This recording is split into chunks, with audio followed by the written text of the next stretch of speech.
নমস্কার। গুরু কৃপাহি কেবলম। আমি অধ্যাপক ডক্টর শ্রী সুনীল শাস্ত্রী। আজ আমি আপনাদের অষ্টম ভাবে কেতু গ্রহ বসে থাকলে জাতক জাতিকাদের কি ফল হয় সেই সম্পর্কে বিস্তারিত আলোচনা করছি।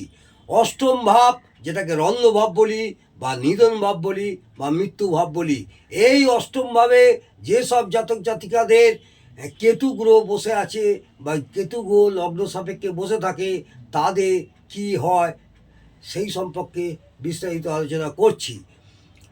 এই জাতক বা জাতিকাদের অজানা কোনো রোগ বা গোপন কোনো রোগ ভয়ঙ্কর রূপ ধারণ করার জন্য বা অপারেশনের জন্য বা গুহ্য পীড়ার কোনো রোগের জন্য বা কোনো মারাত্মক রোগ চিহ্নিত করতে না পারার জন্য বা বাইরে থেকে কোনো জিনিস অপারেশনের দ্বারা শরীরে প্রবেশ করানোর জন্য বা চিকিৎসার ভুলের জন্য এদের অসম্ভব রকমের শারীরিক কষ্ট হতে পারে, পেনও হতে পারে, পঙ্গু হয়ে যেতে পারে। এদের শ্বাস প্রশ্বাসের সমস্যার জন্য কষ্ট হতে পারে এবং শ্বাস বন্ধ হয়ে মারাও যেতে পারে। এমনকি শনি বা মঙ্গল এই কেতুর সাথে যুক্ত হলে মৃত্যুতুল্য কষ্ট হতে পারে এবং মৃত্যু পর্যন্ত হতে পারে। কারণ অষ্টম ভাব থেকে আমরা মৃত্যু বিচার করি, অষ্টম ভাব থেকে আমরা সাধারণত মৃত্যু বিচার করে থাকি। অষ্টম ভাব রোগকে ভয়ঙ্কর রূপদান করে এবং শনি এবং মঙ্গল হলো অশুভ গ্রহ। এটা মাথায় রাখবেন, শনি ও মঙ্গল অশুভ গ্রহ। সাধারণ নির্জন ও নিরিবিলি জায়গাতে এদের মৃত্যু হতে দেখা যায়। সাধারণত নিরিবিলি জায়গাতে এদের মৃত্যু হতে দেখা যায়, কারণ কেতু হলো নির্জন জায়গার কারক গ্রহ। কেতু হলো নির্জন জায়গার কারক গ্রহ, এটা মাথায় রাখবেন। ও অষ্টম ভাব মৃত্যুর কারক ভাব। অষ্টম ভাব মৃত্যুর কারক ভাব। অনেক সময় যে সম্পত্তির কথা জানা নেই, হঠাৎ দেখা যায় যে সেই সম্পত্তির উত্তরাধিকার সূত্রে পাওয়া গেল। অনেক সময় যে সম্পত্তির কথা জানা নেই, হঠাৎ দেখা যাবে এইসব জাতক জাতিকাদের সেই সম্পত্তির উত্তরাধিকার সূত্রে পাওয়া গেল। কারণ অষ্টম ভাব হলো উত্তরাধিকার সূত্রের সম্পত্তি। কেতু হলো গোপনীয়তা এবং হঠাৎ কারক গ্রহ, মাথায় রাখবেন। এদের গুহ্যস্থানে হঠাৎ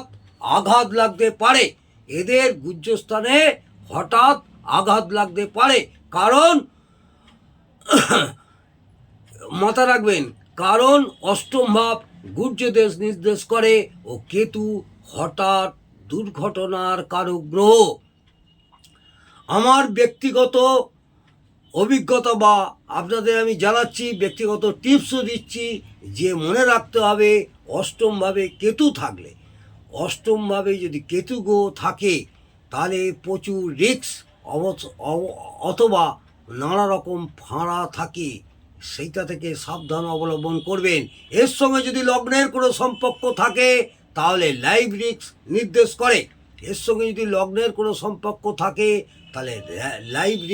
নির্দেশ করে। আবার যদি মঙ্গল ও শনি অশুভ অবস্থায় সংযোগ স্থাপন করে, আবার মাথায় রাখবেন, যদি মঙ্গল ও শনি অশুভ অবস্থায় সংযোগ স্থাপন করে ও এর সাথে যদি দ্বাদশভাবে সম্পর্ক হয় তাহলে লাইভ রিস্ক আছে। এই রকম ধরনের জায়গায় যাওয়া যাবে না, মাথায় রাখবেন। এবং এই রকম কাজও করা যাবে না, গাড়ি থেকে দুর্ঘটনা হওয়ার সম্ভাবনা থাকে, তাই সাবধানতা অবলম্বন করতে হবে এবং প্রত্যহ শিবের মাথায় জল দিয়ে মহামৃত্যুঞ্জয় মন্ত্র পাঠ করতে হবে। জীবনে কখনো হঠাৎ বা ষড়যন্ত্রের মাধ্যমে কোনো মামলা মোকদ্দমায় জড়িয়ে পড়তেও দেখা যায় এইসব জাতক জাতিকাদের, এবং এর থেকে ক্ষতিগ্রস্ত হয় ও মামলায় হেরে যাওয়ার সম্ভাবনা প্রবল। এরা চোর, ডাকাত, প্রতারক বা ঠকবাজের দ্বারা ক্ষতিগ্রস্ত হতে পারে, যেমন ষড়যন্ত্র করে দলিলের পাতা চুরি করে নেওয়া, নথিপত্র চুরি হয়ে যাওয়া ইত্যাদি। কারণ অষ্টম ভাব হলো চুরি ডাকাতি রাজধানীর কারক ভাব। অষ্টম ভাব হলো চুরি ডাকাতি রাজধানীর কারক ভাব ও কেতু হলো ষড়যন্ত্র। চুরি ডাকাতির কারক ভাব বৃহস্পতি ও ইউরেনাসের সাথে সংযোগ হলে তন্ত্রবিদ্যা ও গুপ্তবিদ্যার অনেক উচ্চ মার্গে যেতে পারে। এইসব জাতক জাতিকাদের যদি জন্মলগ্ন অনুযায়ী তাদের কেতু এবং বৃহস্পতির সঙ্গে, মাথা রাখবেন কেতু বৃহস্পতি ও ইউরেনাসের সাথে সংযোগ হয়, তাহলে তন্ত্রবিদ্যা ও গুপ্তবিদ্যার অনেক উচ্চ মার্গে এইসব জাতক জাতিকরা যেতে পারে।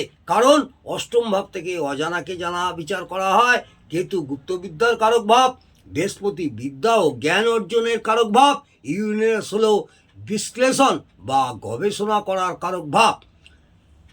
এটা মাথায় রাখবেন, ইউরেনাস হলো বিশ্লেষণ বা গবেষণার কারক ভাব।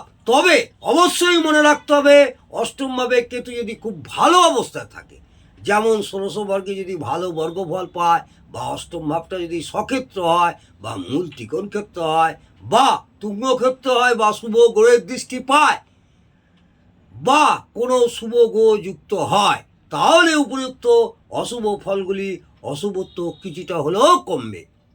মনে রাখতে হবে, যতটা অশুভত্ব পাবে ততটা অশুভ ফল দেবে, ও যতটা শুভত্ব পাবে ততটাই শুভ ফল দেবে। আজ আমি আপনাদের অষ্টম ভাবে কেতু গ্রহ বসে থাকলে কি ফল হয় সেই নিয়ে বিস্তারিত আলোচনা করলাম। নমস্কার, জয় মা তারা, ভালো থাকুন, সুস্থ থাকুন, আনন্দে থাকুন।